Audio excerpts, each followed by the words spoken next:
All right, party people, we are back for another rip-roaring episode of the IBS Freedom Podcast. I am joined once again, and hopefully always, by the lovely, the talented, the very pregnant Amy Hollenkamp. Hello. I'm only going to get to say that so many times, by the way. Well, I also just think right now I'm feeling very large, but I also have a ways to go. So it's kind of a weird scenario. I'm at the point of pregnancy where it's like, oh yeah, I'm definitely getting bigger. Like, how am I going to be in 14 weeks or something when I'm due? It's just crazy. Well, you said you feel large, but the important thing is, do you feel large and in charge? That's a good question. I don't know. I think I might just feel large. Might just be large. Okay, I know. Not so in charge. I mean, the summer is kind of hard to feel as in charge of, just because going outside makes me feel like death right now with the heat wave going on. So that's kind of taken me out this week. I took Cece to the zoo, and that was horrendous. And I think it was like 94 that day. We went in the morning, so it was cooler, but it was still probably like high 80s. That was rough being pregnant.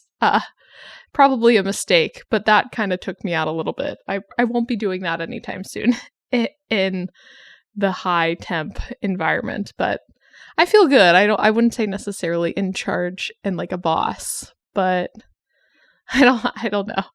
That's all right. Well, I think you're in charge and your expertise is valued here on the podcast, if nothing else. So how about that? So you can feel large and in charge for the next, hour or so of your life at the bare minimum.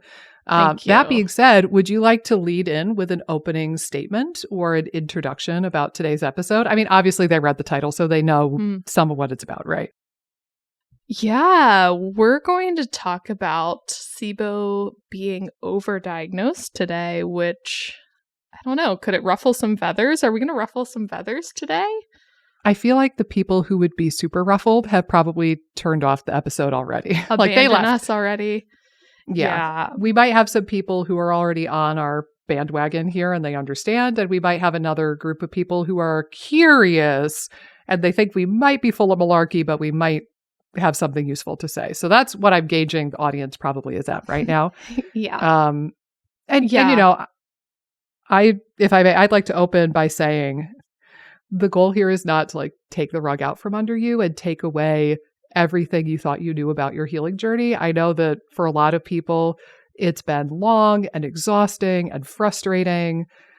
A lot of people probably were told for a long time, you just have IBS and it's all in your head and like, you're fine, get over it, right? And to go from that to this disease, this condition that's presented to you, and it kind of with the messaging of, you were right all along, there is something wrong with you, here it is, you just have to kill this enemy. Like, there's a certain level of like complicated psychology that goes into this, right? So I'm not trying to like kick you back to the olden days and wave a finger at you and say it's just all in your head, you crazy person. But I do think it's useful to have this conversation because people get so sucked into the label of SIBO and then their whole world becomes SIBO and the whole like framework that they see their health through revolves around SIBO. And frankly, those are the people who get the most stuck. So if you could at least zoom out a little bit and acknowledge that you may or may not have SIBO and maybe you need to care about other stuff other than the killing and starving of SIBO, I think that would be tremendous for people to hear. But open us up, Amy. Why do we both have this controversial opinion, perhaps, that SIBO is overdiagnosed? Like, what basis do we have for that claim? Yeah. I think in a lot of ways, the functional medicine world has sort of taken SIBO by storm to a degree. I'm constantly hearing statistics that 80% of IBS is actually SIBO. And that is an insane statistic. And not really congruent to the bulk of the evidence. I think there's one study where it was maybe like 78% or something. But the totality of the evidence does not support that number at all, but that's the one I constantly see in the functional medicine world or on Instagram, people sort of saying basically that most people with IBS have SIBO. And I just don't see that being the case. And we're going to talk through why that is, but I think the functional medicine world has sort of basically taken that message and really promoted it. Run with it. Totally run with it. And again, part of it could be just like a marketing thing too. There's a lot of people that suffer from gut issues. And I don't think all the functional medicine providers are just like money hungry and evil or anything like that. But I think it's very easy to kind of latch on to this idea and then get stuck there and think that like most people with IBS just have SIBO and I just need to keep doing kind of these protocols and things to try to help them improve.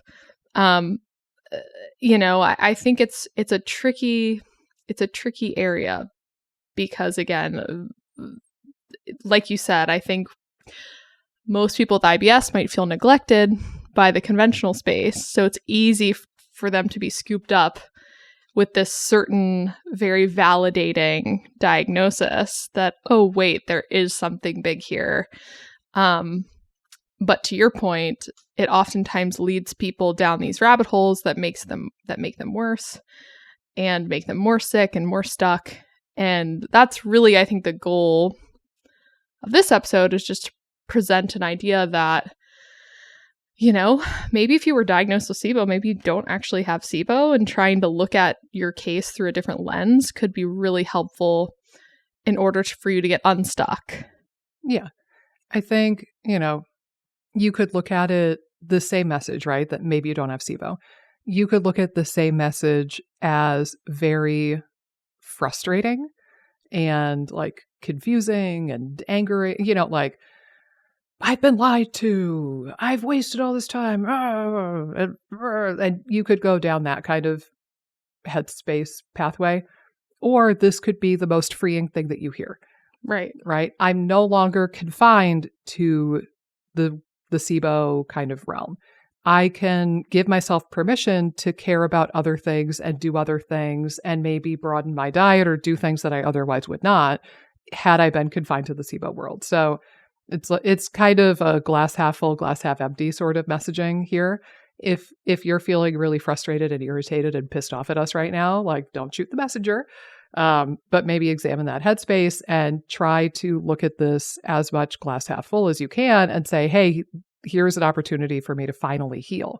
And I think the first line of evidence that I would like to present here is that we have seen the people who don't do well with SIBO treatment.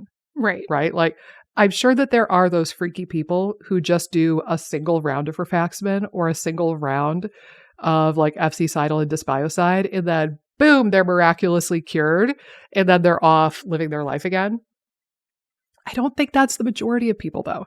And certainly the people that we see and we've worked with, oftentimes they have tried many, many, many protocols and supplements, biofilm disruptors and this and that. And they've been starving the SIBO for years, and they still are stuck and they're still symptomatic and sick. And it's like, at the very bare minimum, all of those tactics are Band-Aids. They're not really curing or healing much of anything. So that's kind of the first line of evidence. And that's what made me start to really question this world and ask, like, how clinically relevant is SIBO and how accurate is the testing that we're being sold? And, you know, this is kind of reminding me of our episode, The Truth About Functional Medicine. And I'll throw this out there. I agree. I think that functional medicine has really taken this and run with it. And I will reiterate here, there is a bit of an ego problem in functional medicine specifically. And there's also a big problem with over-reliance on fancy schmancy testing. You know, these lab companies and supplement companies sell and pitch to us in the exact same way that big pharma sells and pitches to conventional doctors. And I think a lot of my colleagues, well-intentioned though they may be, get really sucked up into the supplement world and also the lab testing world, and they're not really critically thinking about it, and they're not asking for evidence and asking for validation from these companies. They're just kind of taking it at face value. But I think that there's some ego in like, I figured out what was wrong with you, and it was my fancy test that figured it out, and you need more of my fancy testing to keep figuring it out. And like, I have the answers. There's a little bit of that rolled up in the functional space that I think ties in with this, and why they're clinging so hard to SIBO. And there's even this piece of the ego too, where it's like, functional medicine providers love to be cutting edge, Right. right? And there's this stroking of the ego that happens when they could say, I will offer you a SIBO test. That's something that your dumb poo-poo GI doctor won't even do for you. Right. It's like, well, maybe the dumb poo-poo GI doctor doesn't offer SIBO testing because they know that they're bullshit Right. and that there's no evidence and there's a lot of false positives. But again, it's like, how do you spin it? The functional medicine community tends to take that same message of like, I can offer this to you, but your conventional doctor does not. And they tend to wrap it up in the ego and say, well, it's because I'm so cutting edge and I know better than your conventional doctor. And aren't I special? You should come to me instead. So anyway. Yeah. It's a wild ride. I do think, again, the on the other side of the coin, like we were saying before, like there can be ego in the conventional medical side too, not being open to any idea outside of the conventional frame. So you have patients sort of bouncing back and forth between maybe some conventional options and some functional options. But I think they kind of are drawn to this idea too of, oh yeah, like this other guy that pissed me off because he wasn't willing to run a SIBO test, like you said, or look any deeper and didn't like really validate me or believe me or give me any good suggestions. Now I'm going to this other guy that, again, is going to look for the root cause and run all these tests. And again, I do think that that's very appealing, like you're saying, but I totally agree about the ego situation. It's unfortunate in a lot of ways. And again, I think it's always a situation too. I think sometimes you can see it when it's always interesting. I know we've talked about this too, when people have asked about like success rates. I mean, I get this question all the time from like potential patients. And I wonder about like some of these doctors that might have bigger egos, like what they say about success rates. Because like from my standpoint, it's like, am I able to help every single person that I work with? No. There's too much complicated, like there's stuff that maybe we're not seeing at times that's going on in the background. There's stuff that we are seeing that's hard to implement on their end. There's, again, certainly cases that are just complex that we've worked on. So again, like I think there's a variety of reasons why you couldn't help someone. But like sometimes how I'm seeing people present their like success rates and things is a little wild. Unbelievable even. Right. Yeah. So that's almost a tell, I think, in some ways. I also wonder too, I know you were saying there's all these people that, the conventional and functional model for SIBO kind of goes along this tract of remove with some clearance, and usually more on the functional side has more dietary guidance. And restriction. Yeah. The one other thing I wonder a little bit about that, because, there's studies on rifaximin and like herbals. There's a few, and like it helping with symptomology. I do wonder a little bit too, if there's other mechanisms besides the clearance that could be helping, like placebo even. I feel like it's going to be hard to do placebo-controlled trials, or at least I can't remember them being placebo-controlled. Do you know, like some of the rifaximin? I don't think so. But you're right. Again, especially if you think of that psychology that we talked about leading into the episode, you take a patient who has been beaten by the IBS system for 10 years. They feel neglected. They feel unheard. They feel frustrated and defeated. And like there's no answers. And they've suffered with symptoms for a prolonged period of time. And then they're given this magical answer of, oh, you were right all along. There is something wrong with you. Here's the thing that here's the enemy you have to beat. Like, there's going to be a huge potential for placebo response with that type of journey specifically. Mm-hmm. So, yeah, I don't know if they've done placebo-controlled trials for rifaximin. There is also some evidence that rifaximin has other actions beyond just being an antimicrobial.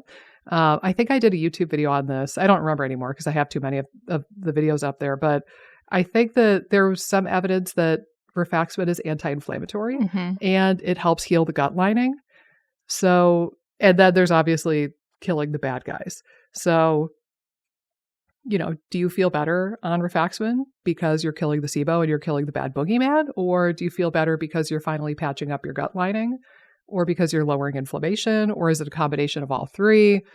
Right. And even if it is from killing of the bad guys, I think the thing that's often lacking is like, okay, by all means, if the nature of your dysbiosis is that you have an overgrowth of bad guys, by all means, clear some of them away, but then you'd better be ready immediately to feed and repopulate the good guys. Because if you just, it's the parking lot analogy, right?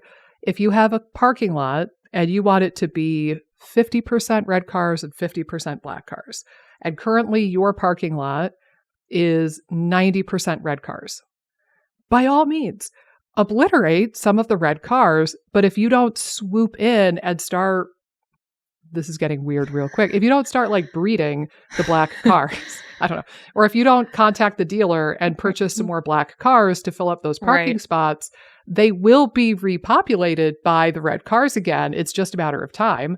So I think that's the thing too, is like, all right, you feel good when you do the clearance, but then the internet and these experts have scared the bejesus out of you to a point where you completely neglect the second phase of treating the dysbiosis. Right. And then it's no surprise why it comes back. But anyhow, I think you have a valid point. Yeah, I wonder a little bit about that for the people that have had more success with rifaximin. Again, other actions and the placebo, and that's really with most drugs, like to a degree. Some are going to be more placebo controlled or not, and again, that's a good thing to a degree. Some people think placebo is a total bad thing, or just like, oh, it's fake. But it's like, well, the brain does powerful things, and if the brain's going to make you feel like rifaximin was even more effective than it was, that's kind of cool. Cool. But yeah, I wonder a little bit about that. But yeah, I think the functional medicine has taken it by storm. I wonder a little bit about the actual modes of action of how some of these herbs and rifaximin work. Again, granted, we typically get the people, like you were saying, where they're so deep down the rabbit hole and have done things over and over again, where they're on their 8th round of herbs or antibiotics, and they're, on the millionth diet iteration, and they're just not getting any better. And again, even if someone had SIBO, like you said, the interventions probably are ill-advised in a lot of ways. A lot of the restriction, the degree of clearance, I think is not warranted, even if someone has outright SIBO. So yeah, it's like the Wild West to a degree in some of the holistic spaces. I know that we're going to talk about too, just the breath test. I mean, we can't. Let's get right into that. We can't ignore the breath test being just sort of a crapshoot of a test, pun intended. I know, I forget what the actual, I'll have to see if I can find it in my book. There is some sort of quote at the end of one of the articles. Maybe you had sent it to me. It was sort of an overall guide on using the breath test. Yeah. I feel like at the end, the researchers, like, not in these exact words, but is basically like, oh yeah, the lactulose breath test is crap. Don't use it, was sort of the conclusion of the paper. But yeah, I mean, what percentage would you say of breath tests that you see are lactulose versus glucose too, which is really another interesting question, because the lactulose, to me, and I know just through our discussions and through YouTube videos and stuff, you know, the lactulose one's going to be way more false positive driven. Not that the glucose is perfect either, but, you know, I would say there's so much higher of a degree of use with the lactulose breath test that I'm seeing in my practice. Do you feel like you could put a percentage on it? Like what percentage you see? I can actually. Just give me a quick minute because I surveyed my YouTube Oh, cool. audience. It was a while ago though, so let me scroll real quick. While I do this, oh wait, hold on. I'm getting warmer, maybe. What I'll say first, and then I'll mute myself while I scroll in case my mouse is making noise. What I'll open by saying is, yes, I don't remember the full title of that particular article, but I think it was the one that was like Guide to the Appropriate Use of Breath Testing. Was that the one? Yes. Excellent great. article. Let's open with this. There's one intrinsic problem for all breath testing, no matter what substrate you use. I don't care if you're using glucose, fructose, lactulose. I think I've seen xylitol maybe be used. I don't care what it is. The fundamental problem with breath testing as a whole is that we do not know how long it takes for a substrate to reach your colon. Period. End of sentence. That's the foundational problem. And the whole world of breath testing is built on that assumption. Right. So, you know, if you look, for example, in the United States, the North American consensus for the use of breath testing says that the cutoff for that delineation between small intestine and colon, they say the cutoff is 90 minutes. But then you look over at our European colleagues and the European consensus for breath testing, and they say 60 minutes. Well, that right there is a huge freaking difference. Right out the gate. But then there's even evidence that 60 minutes is not an adequate cutoff range. And, you know, it could take me 2 hours to get the substrate down to my colon. It could take you 30 minutes. We don't know. Right. And so there have been a couple of studies that tried to look at this. And basically they do something called scintigraphy while doing the breath test. So they put a radioactive isotope in the lactulose or glucose. They've done it with both. And they follow the radioactive isotope through the stomach and intestines. And then they're able to visually see it with like films. They're able to see when the substrate reaches the first part of the colon. And by the time you reach the colon, you would hope that there would be a peak by the time it gets to the colon, right? Because you're supposed to have a lot of bacteria there. And when they have done these studies with scintigraphy, they showed that when there is a peak in gas production with lactulose, 88% of the time, it's because the substrate has reached the colon. Right. Well, and that particular study, you know, I think they used 90 minutes as the cutoff too. And then they said average transit time was around 77. But that's still average, like average transit time from the mouth to the colon. But again, that's still average. So you don't know necessarily if you're someone that's moving that solution through the gut from the mouth to the colon in 60 minutes versus someone that might be taking a little bit longer and it's 90 minutes.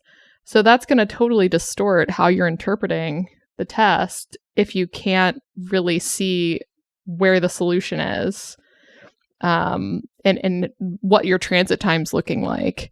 I think, and that's the interesting thing too, when I review breath tests, it's like some people are like, I have a positive breath test and they're using 120 minutes as the cutoff. And it's like, whoa, this is like crazy. You should have a spike at 120 minutes because you're in the colon for most people should be in the colon at that point. This will make you barf if you're not already aware. Genova Diagnostics, which I have no problem with that lab. They're a fine functional medicine lab, whatever. They have a 3-hour breath test, Amy. 3 hours. Why? I actually saw them this weekend at a conference, and it took every ounce of control that I had in my body to not march up to their booth and start grilling them and asking, why on earth do you offer a 3-hour SIBO breath test? This is asinine. But I know that those poor sales reps are not the ones who come up with the testing, and like, they don't deserve to feel my wrath at a seminar. Right. Like, so I left it alone. But it just, it's bonkers. Because again, there's a lot of valid questioning of whether or not 60 minutes is even an appropriate cutoff. Right. There was one study, I don't remember what substrate they used. I think it might have been glucose, but there was one older study that I remember stumbling upon. And they showed that a sugar substrate can reach the cecum, the first part of the colon, in as little as 10 minutes if for people with anxiety. Holy crap, how many people with a diagnosis of SIBO have anxiety? Right. 99% of them? Like, I don't know if it's quite that high, but it's... No, but it's, you get my point. Right. I'm being kind of silly. Right. I did find the number, by the way, on the lactulose. Do you want to take a stab? So 139 people answered my survey. Okay. Can I take a stab? I want to take a stab. What percentage have been tested with lactulose? I'm going to say 85%. You are very close. It is 80% on the nose. Oh, nice. Yes. Okay.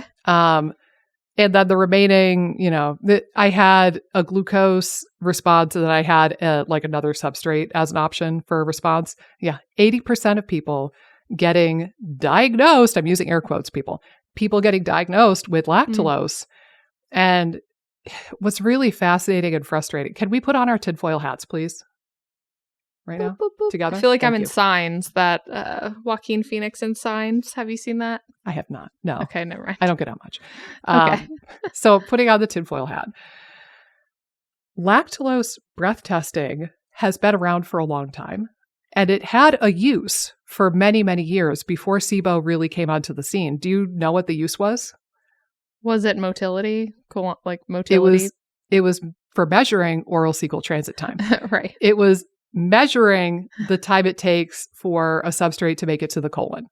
So it's very fascinating. And again, like a little bit spinning conspiracy theories here. It's fascinating that we took a test that was used for many, many years to figure out oral cecal transit time. And then we spun it, and now we're like, oh no, if you have a peak, that's bad. That's SIBO. That's a new diagnosis. Right. And to get deeper into the conspiracy theory here. And I think I did validate this later. So Jason Hawryluk, the probiotic advisor guy, he has a mini course on functional testing, and he talks about SIBO breath testing. And I remember he made a point of talking about how it's really weird that the United States uses so much lactulose-based testing, because that's not the norm anywhere else. Right. But it's really, really dominant in the United States. And he made a point of saying that Mark Pimentel has the patent on the use of lactulose breath testing specifically for SIBO. And I was like, shut up. That's too crazy. And I went and searched for it, and I did find Mark Pimentel has the patent on that. So here's the conspiracy theory part isn't it just curious that a man with financial ties to the company that makes rifaximin happens to be promoting not only lactulose breath testing, but also his group is one of the groups that has lowered the bar substantially with regards to aspirate diagnosis, which we'll get into next. Isn't it fascinating? Wouldn't diagnosing SIBO more frequently lead to more rifaximin sales? I think you're onto something. I'll leave you with that, dear audience. I'm not accusing the man one way or another, but I think it's a fascinating observation. And I didn't know about the patent part of that until Jason Hawryluk pointed it out. But yeah, pretty freaking weird. Yeah. No, I totally agree. It is wild. And again, I think like you're saying, the aspirate stuff is wild too. Just basically,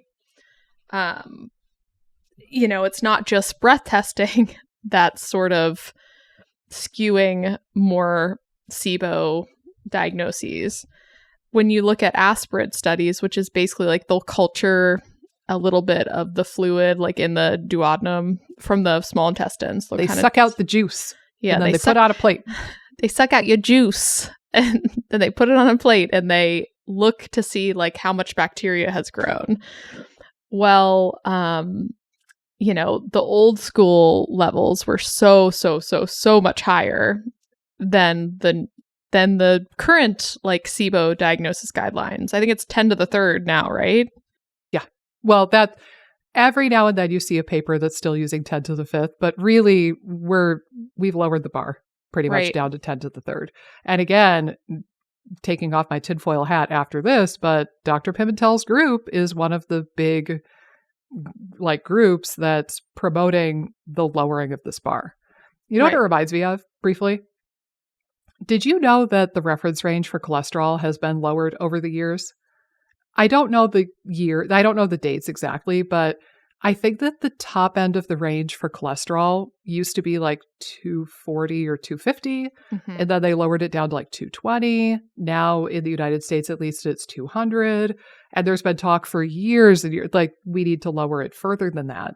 And, this has been brought up in classes and stuff that I've attended. And again, it's a similar observation of, gosh, golly gee, isn't that convenient that we have an excuse to prescribe more statin drugs, which are one of the top selling drug classes in the United States, if not the top drug class.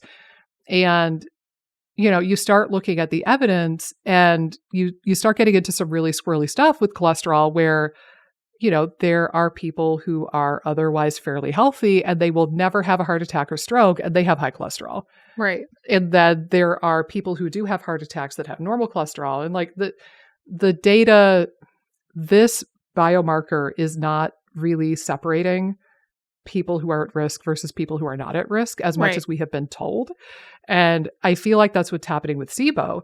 SIBO of yesteryear, like old school SIBO, used to be 10 to the 7th to 10 to the 9th colony forming units per ml, which is a lot. You were brimming. That if you were in that range, you were brimming with up bacteria. To your eyeballs. You're right. These were truly were super high in bacteria. I think that the mentality that people maybe with the 10 to the third diagnosis have is the 10 to the 7th to 10 to the 9th. When people get diagnosed, it's just like, I have so much bacteria in my intestines. But do you? Right. Right. I'm being flip. I'm being a jerk on purpose. But, and we have talked about this in recent episodes. I don't remember which one, but that style of SIBO, like old school SIBO, 10 to the 7th to 10 to the 9th, those are the people who typically had like short bowel syndrome. They had some really obvious medical condition that was causing the SIBO, for one. Right. It wasn't like, oh, I have SIBO and I don't know why, or like, oh, I have SIBO and it, for the reasons that we hear clinically. But also, these are the people who did indeed have malabsorption, B12 deficiency, pernicious anemia, mystery deficiencies. Like these are the people who had all of that stuff, not the people with 10 to the third CFU per ml. So the fact that we are giving both of these groups of people the same label and the same treatment, I think is absolutely asinine and absurd. I think there could be more research. I think for sure 10 to the third is way too low. Right. I wonder if 10 to the 7th is such a high bar that we are missing some people who have clinically relevant overgrowth going on. Like maybe there could be a middle zone where we are treating it as SIBO, but we're also not telling the people they have malabsorption and all the scary stuff. Like maybe there's a middle ground between like 10 to the 5th and 10 to the 7th where it would be useful to explore that framework a bit, but not as aggressively as that other group. But I think I'm at a point where I am pretty well convinced that 10 to the third is way too low. And you can have, and you do in a lot of these studies, you have normal people, asymptomatic people who get diagnosed with SIBO, but they feel totally fine. And I find that suspicious. Well, what's so interesting? When I was researching for my book, the study where they found that small intestinal dysbiosis was more correlated to symptoms than SIBO. In that study, they used 10 to the fifth, which is interesting, again, because I think you're right. Like, we need to figure out where the true line is, where maybe it becomes problematic to have too much bacteria in the small intestines. But in that study, it still seemed like dysbiosis was more the primary driver of symptoms, not as necessarily opposed to the quantity. Right. And again, like, interestingly, like you were saying before, with like things like rifaximin or herbals, like maybe for some people that have dysbiosis, those things could be helpful to a point. But again, like, not as aggressively as you might approach someone that's having B12 deficiency, malabsorption from high levels of bacteria that were kind of more associated with the 10 to the 7th, 10 to the 9th level. Yeah. Well, and I think that this is worth bringing up too. This shouldn't be rocket science, what we are proposing here, because if you think of literally any other medical condition, you would treat them differently based on severity. Right. So if you had somebody who came in and they were diagnosed with a precancerous polyp, you're going to treat that much more conservatively versus somebody who is diagnosed with stage 4 colon cancer. Right? Like, one of those people merits very aggressive treatment and one of them simply does not.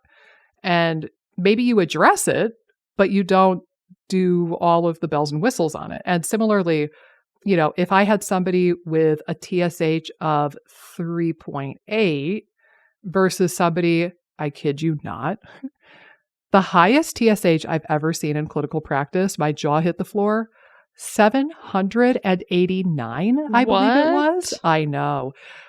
So, and I've seen plenty of people in like the 10 to 20 range. So, right. Again, similarly, if I see somebody with a TSH of like 3.8, maybe I'll give them some ashwagandha and encourage them to eat more foods with iodine, and maybe I'll just recheck it in 6 or 8 weeks and see how they're doing. Very conservative management.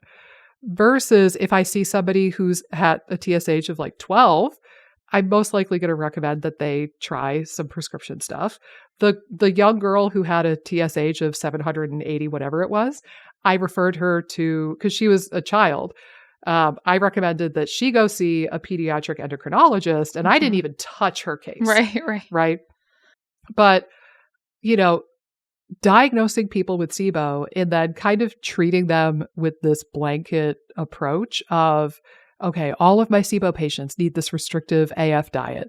All of them need rifaximin. All of them need that, and biofilms. And like, it doesn't make a lick of sense. So yeah, I think that there probably is some middle ground. Maybe it's 10 to the 6th, somewhere between 10 to the 6th and 10 to the 7th. Like, maybe those people do need some attention and some help with regards to the overgrowth idea. But again, it's probably not at the level of the original people with SIBO. And certainly I'm willing to stand and bet anybody $1 that 10 to the 3rd, 10 to the 4th, like that range probably does not merit the aggressive treatment that we see today. Yeah. Well, and it's such a good point about the degree of your intervention. And also how you're just viewing your symptoms. Because I think a lot of people think, well, my symptoms are super severe. It's like, well, that doesn't necessarily mean that SIBO is causing the symptoms either. Sure. So I think a lot of times when you get this label of SIBO and you're looking, and maybe you're like 10 to the 3rd SIBO, but you're looking at all the studies that talk about things like SIBO from yesteryear, where they did have absorption issues and stuff like that, it's very easy to blame everything on the SIBO. Blame my fatigue on the SIBO. Blame my iron deficiency on the SIBO. And your case might be way more complicated than that. Maybe you weren't eating enough iron, or you have heavy periods, and that's what's leading to your fatigue and your iron deficiency, not malabsorption. Maybe your symptoms are more driven by imbalance, and you didn't necessarily do well with rifaximin. So, you know, I think it's something you could potentially consider. Like, if you do get a diagnosis of SIBO and you want to explore like some of the traditional approaches, but you still have to dig a little bit deeper, I think, and not get so locked into the idea that SIBO is driving every one of your symptoms. Well, I blame damn Hippocrates, right? Like that stupid quote. You see it all over the internet. You see it at every goddamn functional medicine seminar on planet Earth. All disease begins with the gut. No, it doesn't, bro. Right. I know I can't go back in time and have a discussion with Hippocrates, but mark my words, I would if I could. And, I appreciate the general sentiment of the quote, which is to say, hey, the gut is important. I agree with that much of it. But to say that all disease begins in the gut, I think is pretty absurd. And, I think that's the mental loop that people get really caught up in.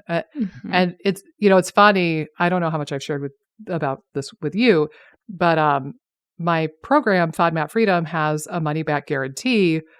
And so we get inquiries of people wanting to join, and we've had to have discussions with people about like the scope of that policy. Right. I'm not so egotistical to think that I have the cure for all that ails humanity. Right. Right. So the refund for FODMAP Freedom is I guarantee that I will get you results with your gut symptoms specifically. Constipation, diarrhea, bloating, abdominal pain, food sensitivity issues, that sort of stuff. I cannot guarantee that my program is going to cure your eczema or your autoimmune disease or your brain tumor or your whatever. Like, I just, what kind of an egomaniac would I be if I thought that I could make that kind of a claim? And it's funny because people get pissed off at us sometimes. Like when we're doing an enrollment, they'll email or they'll do a discovery call or something, and people will get bent out of shape and say, but I know that my eczema is because of my gut. So how can you not guarantee that the eczema is part of that? And I'm like, we don't know, man.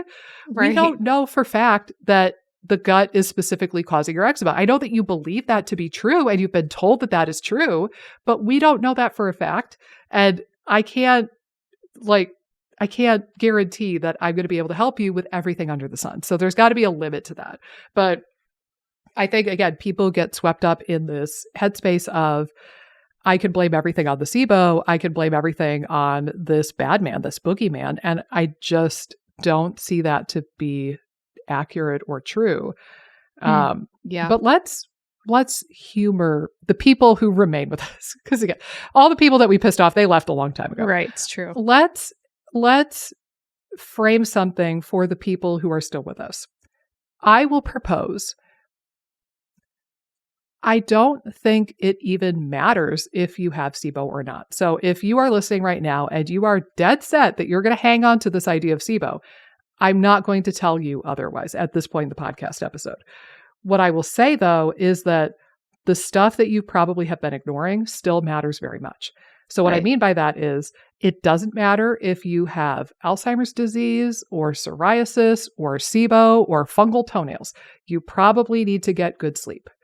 It doesn't matter if you have a tumor or pancreatic insufficiency or a shoulder blade problem. Like, you probably would be benefited by having good solid nutrition and getting all of the vitamins and minerals that are needed for the human body to function properly.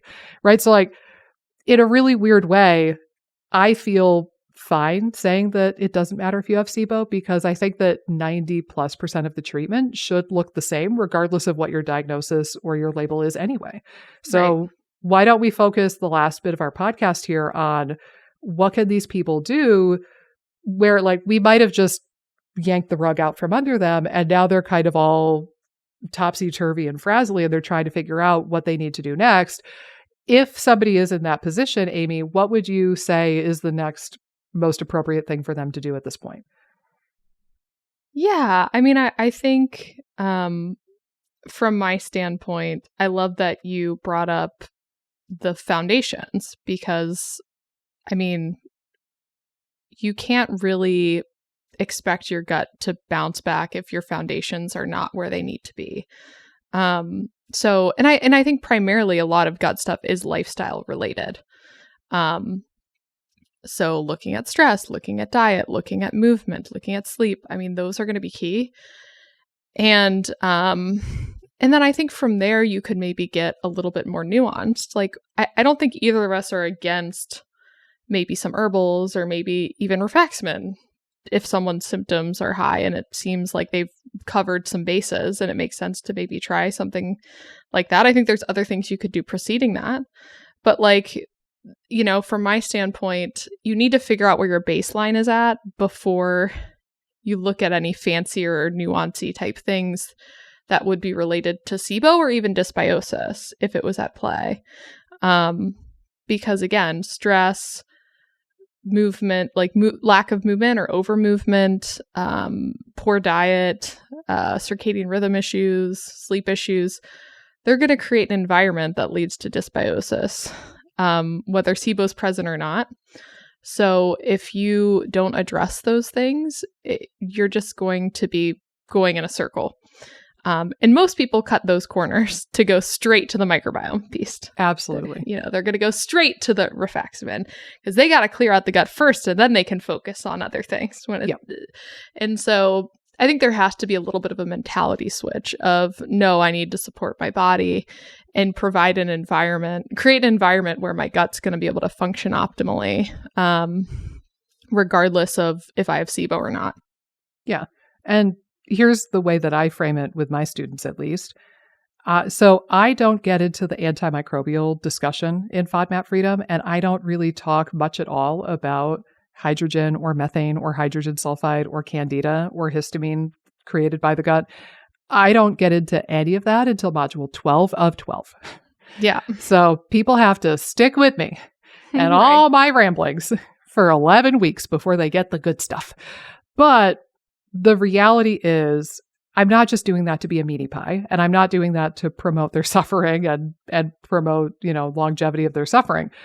But what I tell my students every freaking week in FODMAP Freedom Q&As is modules 0 through 11, like weeks 0 through 11, we are focused on building you a SIBO-proof body. And then module 12 is like, okay, if you think you still have SIBO and you want to take a stab at killing the stuff, here's how you could do that more effectively. But I would rather focus the bulk of our effort on building you a SIBO-proof, candida-proof, dysbiosis-proof body and microbiome.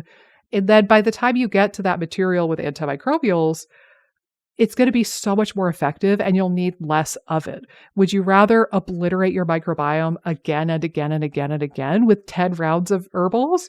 Or would you rather just use the herbals as a fine-tuning measure and you do like a one and done, and then you're done and you don't need to kill anything anymore?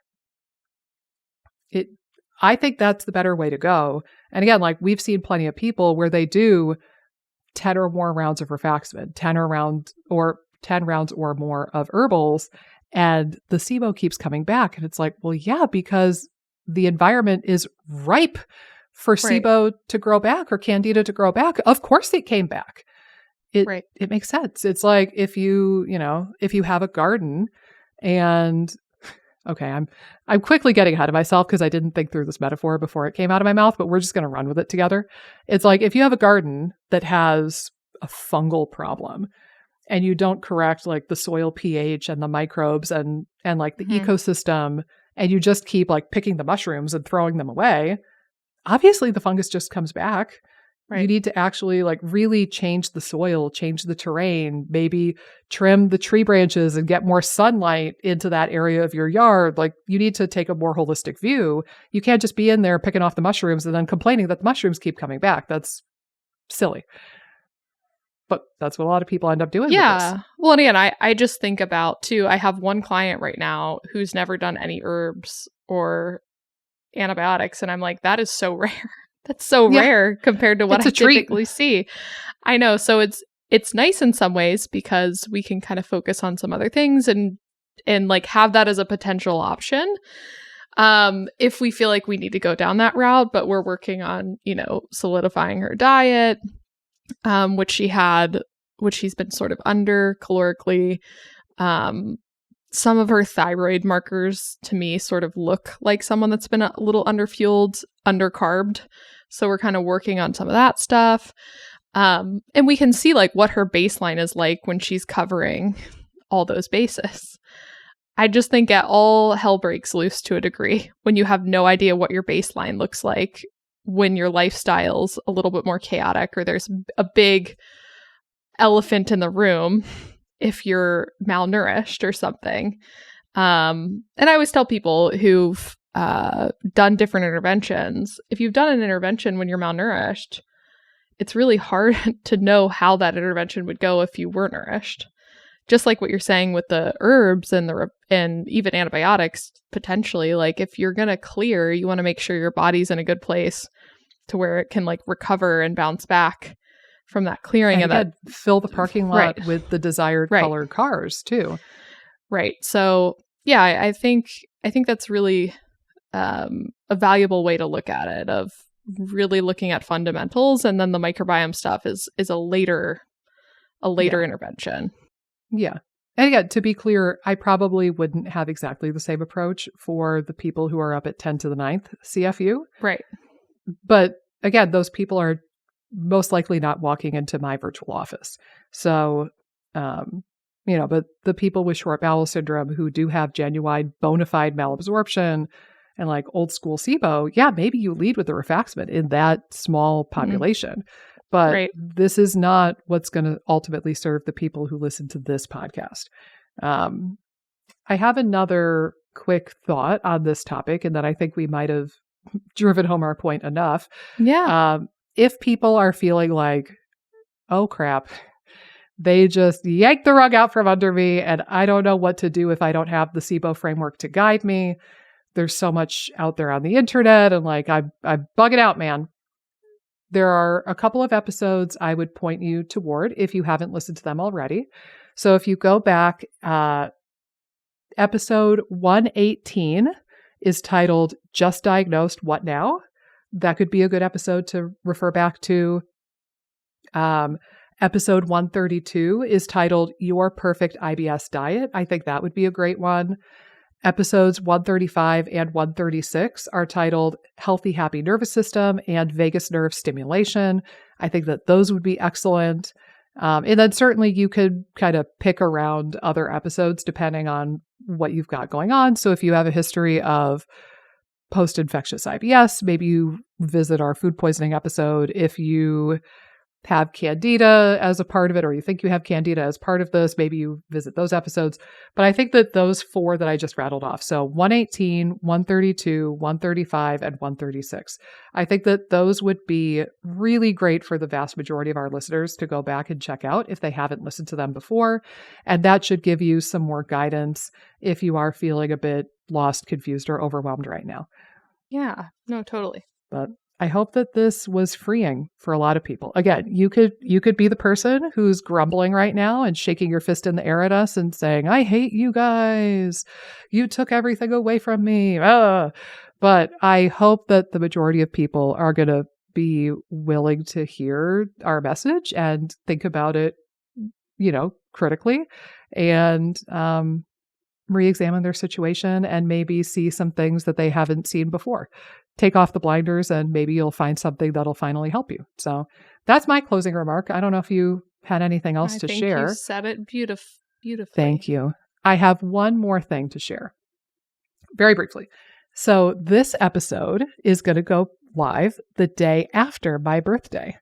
This is actually my dad's birthday, July 22nd. Wow. I mentioned this in the last episode, but I'll mention it again. My birthday wish, the gift that you could give us for my birthday present, is to share our podcast, or my YouTube videos for that matter, with whoever you think might benefit. If you want to share it on your social media page or share it in like a forum or a group that you're in, I would just deeply appreciate that, because Lord knows there are a lot of people out there who are suffering excessively and suffering greatly. And I think that they would benefit from hearing some of what we have to share. So if you're still listening now and you feel so inclined to share our work or a podcast episode with somebody out there in the universe, I think that that would be a wonderful, beautiful thing. And I thank you so much for considering it. Love it. All right. Toodaloo, people.